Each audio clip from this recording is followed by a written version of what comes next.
She slid a warm plate across the table and whispered, "Kitchen made extra. Help yourself, sweetheart."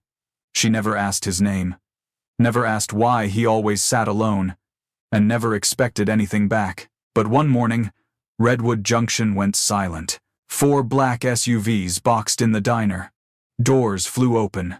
A man in full dress uniform stepped out, medals shining across his chest, holding a folded letter in his hand. He walked straight toward her. Every soldier outside snapped to attention the moment she stepped forward. Who were they? What was in that letter? And why were they here? For a quiet waitress who thought no one even noticed her. Before we begin, tell us, where are you watching from? And if you believe honor and courage still matter, help keep their legacy alive. 4 black SUVs cut across the empty street of Redwood Junction just after sunrise. Their engines rumbled like a warning.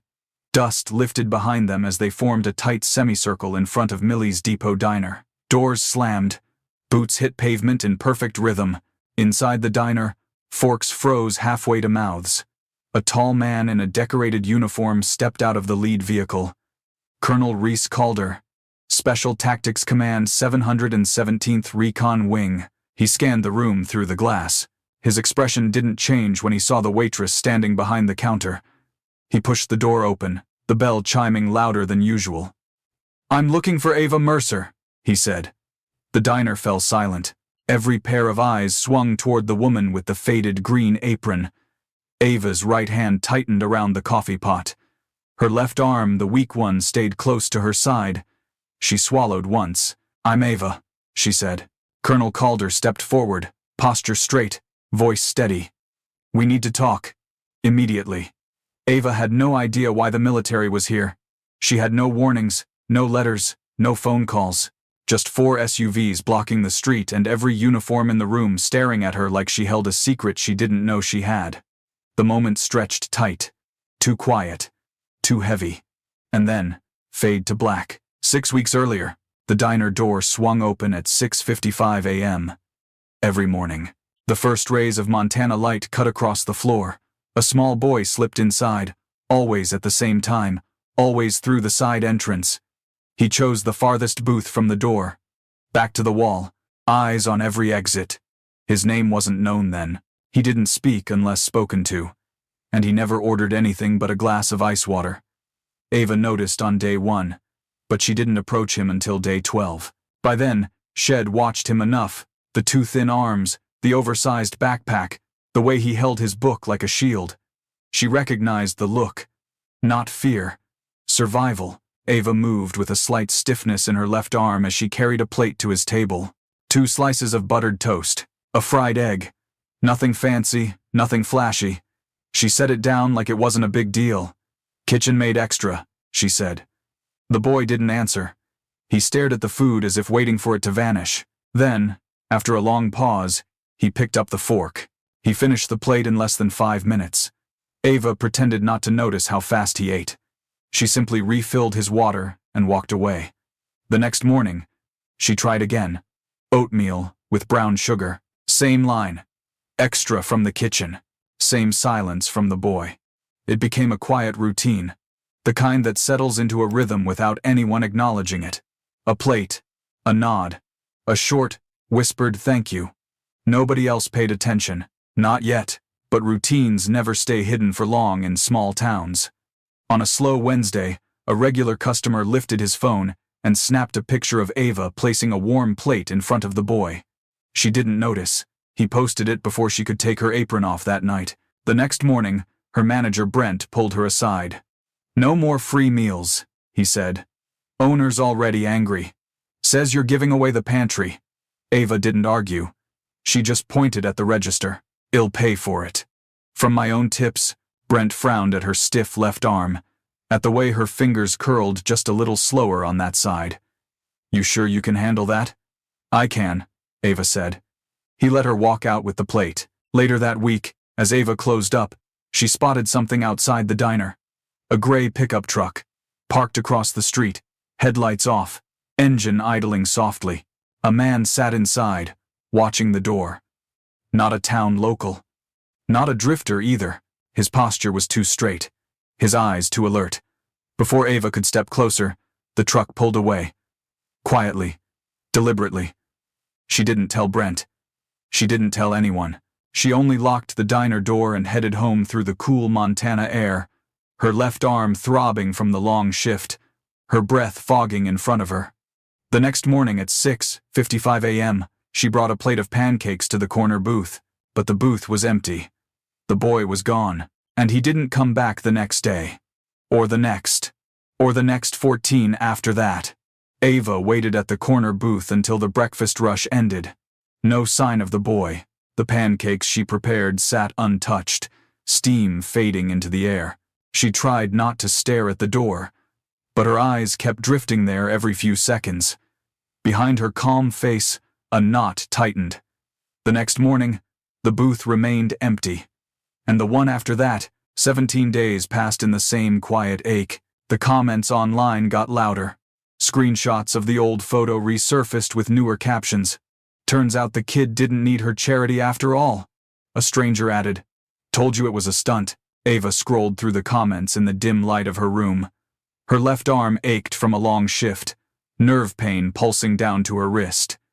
She closed the app and pushed the phone away. It wasn't the mockery that stung. It was the silence at 6:55 each morning, and the memory of how fast the boy ate when he thought no one saw. On the 18th morning, Ava stepped outside during her break. Cold air rushed into her lungs. She crossed the street toward the elementary school. Inside, she spoke to the front desk politely. She described the boy's backpack, his height, the way he held a book like it might disappear. The secretary shook her head before Ava finished. "We can't provide student details," the woman said. "I'm sorry. It's policy." Ava nodded and left without another word. Her boots echoed down the hall. For a moment, she had the same hollow feeling she once had after losing contact with her squad during a night raid overseas. Back at the diner, Brent told her to let it go. "Hell, turn up," he said, but the uncertainty stayed with her. Sharp and persistent. That night, after closing, Ava opened an old wooden box she rarely touched. Inside were fragments of another life, a unit patch, a crumpled strip of gauze, a folded note from her team leader years ago, stained and worn. She smoothed it out with her right hand. The ink had faded, but the words were still clear. "If someone's hungry, feed them first. Questions later. Saves more lives than you think." Ava held the note for a long time. Then she put the box away and turned off the light. The next morning, something changed. As she arrived at work, the gray pickup truck she had noticed weeks earlier was parked 2 spaces down. Same tinted windows, same quiet engine, same man staring straight at the diner doors. He wasn't hiding this time. He seemed to be waiting. Ava's breath slowed. She couldn't read his expression through the glass, but his posture was rigid, like a soldier holding his place. When she stepped closer, the truck pulled away, turning the corner without speeding. A controlled exit. A deliberate one. She walked inside the diner, unsettled. Her steps felt heavier than usual. She didn't mention it to anyone. By day 20, customers started asking where the boy had gone. A few showed sympathy. Most didn't. One man muttered, "Probably moved on after the freebies stopped." A woman said, "Kids like that don't stick around." Ava didn't respond.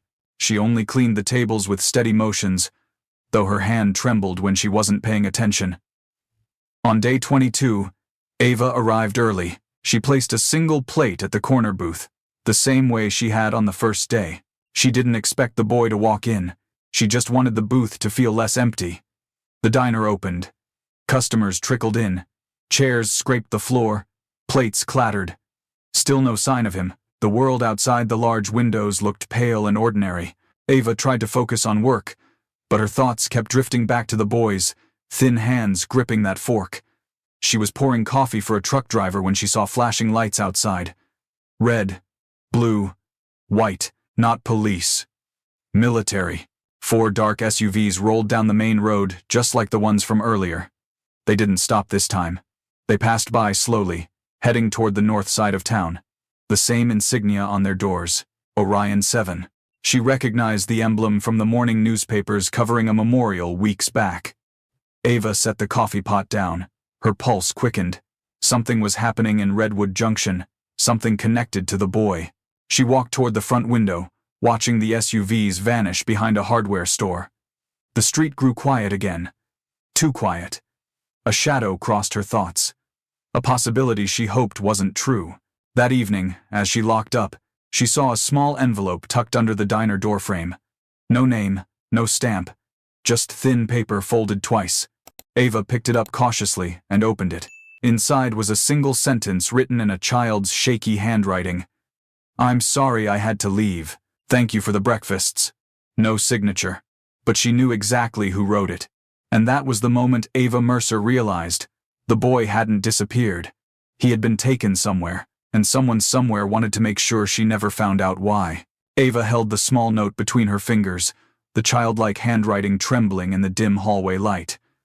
17 days missing, and this was the first trace. But the message felt like a goodbye written in fear, not choice.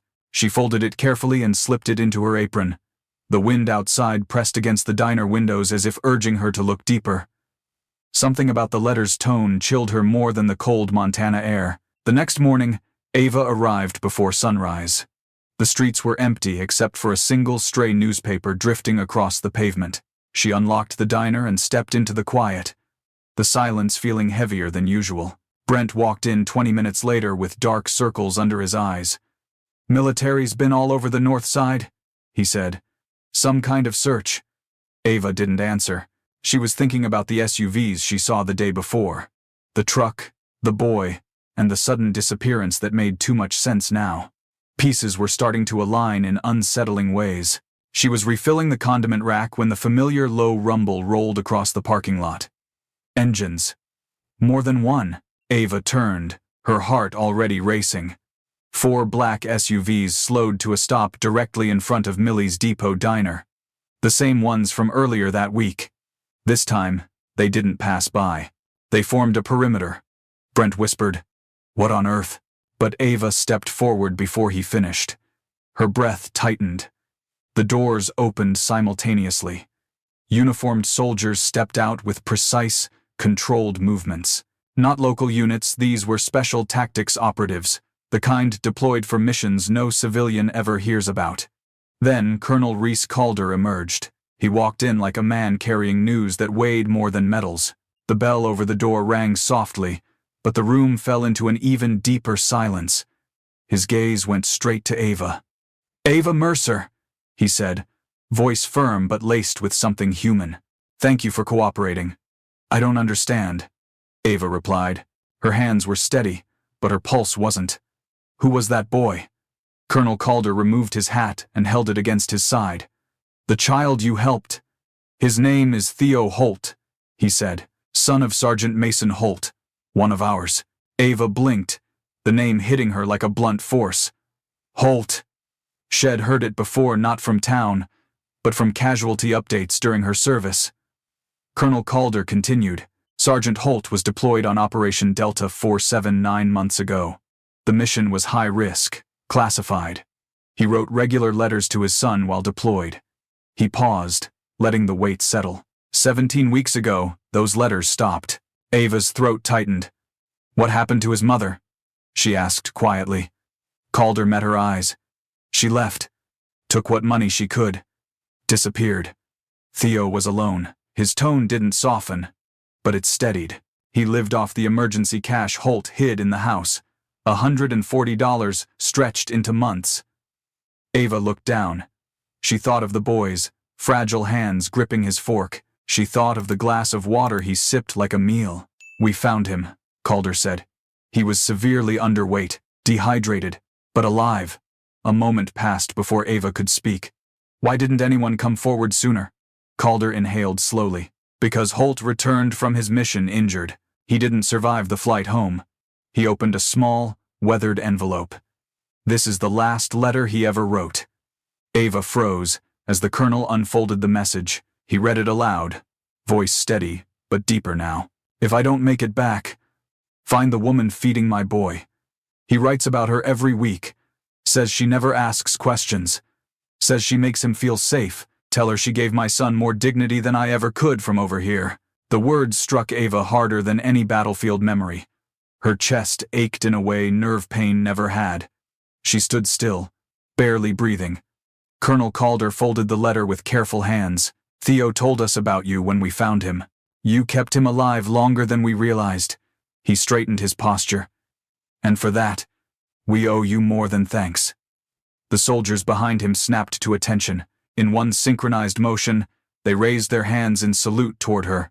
The diner went silent again. Not from fear, but awe. A few customers stood. Brent did too, confused but moved. Ava didn't know where to look.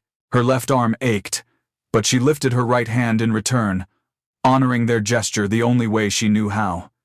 For a brief second, she felt like she was back in uniform, not as a soldier defined by injury, but as someone still part of something larger. Colonel Calder stepped closer. The man in the gray truck, he said. One of ours. Assigned to keep eyes on Theo until we could secure him.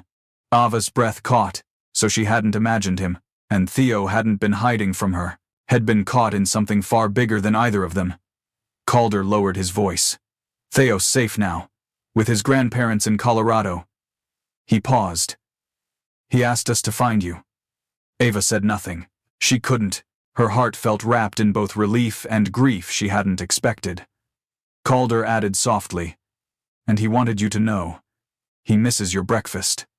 Ava's eyes stung. She inhaled deeply, grounding herself as the soldiers lowered their salutes. The truth had finally reached her, and it was heavier and kinder than she ever imagined. The soldiers lowered their salutes slowly, the final echo settling over the diner like a held breath. Ava stood motionless, unsure what to do with the weight now resting on her chest. Colonel Calder stepped back, giving her a moment to steady herself. Brent wiped his eyes without hiding it. A couple of customers pressed hands over their mouths. Someone whispered, I had no idea. Ava didn't move until the room began to stir again. She gathered herself with a quiet inhale. Her fingers brushed the edge of the counter for balance. Colonel Calder placed a small sealed envelope on the table. This is for you, he said. From Theo. Ava hesitated, then opened it with careful hands. Inside was a piece of notebook paper, creased from being folded and refolded. She recognized the shaky handwriting instantly. Dear Miss Ava, thank you for breakfast every day. I didn't know how to say things out loud, but I wasn't scared when I sat in your diner.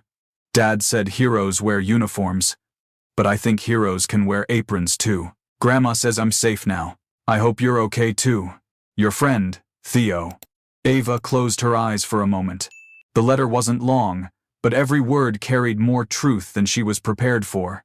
She folded it gently and held it close. Colonel Calder nodded once, respectful and firm. If you ever need anything, he said, you contact the 717th directly. Then he added, softer. Sergeant Holt would have wanted that. The soldiers filed out, boots hit the ground outside, in perfect rhythm. The SUVs started their engines and pulled away one by one. By the time the street fell quiet again, the diner felt different. Not louder, just fuller. Word spread through Redwood Junction within hours. Not the twisted version that started online weeks ago. The real story. The one stamped with military salutes and a dead soldier's final message. By the next afternoon, the corner booth where Theo once sat had fresh flowers on it. A veteran from across town left a small challenge coin between the salt and pepper shakers. Another placed a folded note that simply read, For Holt's boy. Brent surprised everyone when he came in early, carrying a wooden plaque. He hammered it into the wall above the booth with steady blows. The carving read, Holt's Corner for those who serve, and the families who endure. Ava stared at it longer than she meant to. She felt the tug of responsibility tighten gently around her. But this time it didn't hurt. It felt right. In the days that followed, the diner transformed. Travelers paused when they saw the plaque and stepped inside. Curious, military families left tokens without saying a word. Local kids who once ignored the booth now passed by quietly, glancing at the framed letter on the wall. Ava kept working as always, but something in her movements changed. Her left arm still ached, yet it didn't pull her backward anymore. It carried weight she understood. One morning, a week after the soldier's visit, She walked into the diner before sunrise. The air outside was cold enough to sting her lungs. Inside, the lights flickered on with a gentle hum. She set the coffee to brew, arranged the menus, wiped down the counter out of habit. When she turned toward the corner booth, she froze. A small girl sat there around 9 years old, with a backpack almost bigger than her.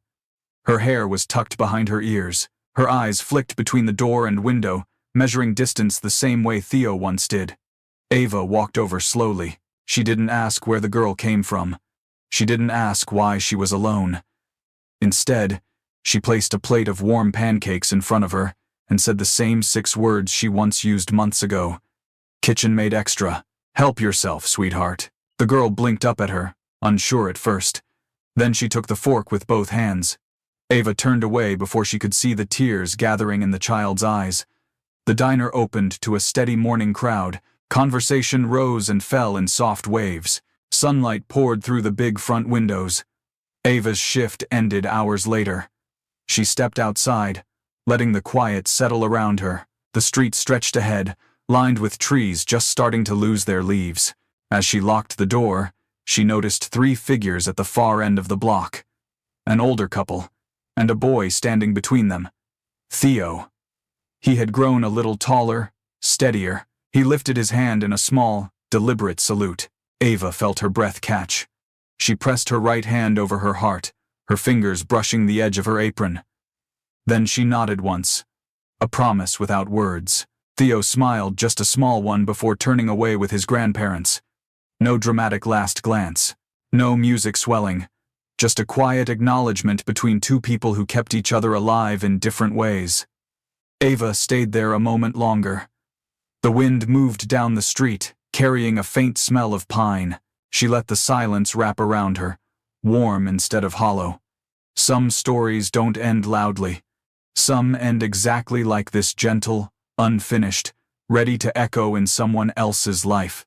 And in Redwood Junction, at a diner with a small wooden plaque on the wall, Ava Mercer understood something simple. Kindness doesn't disappear. It circles back. Always. If you enjoyed the story, consider sending a super chat to help bring more stories like this. Now, click on the video on the screen to hear another story that's just as powerful and captivating, with courage, sacrifice, and a choice that will leave you questioning everything you thought you knew about duty and justice.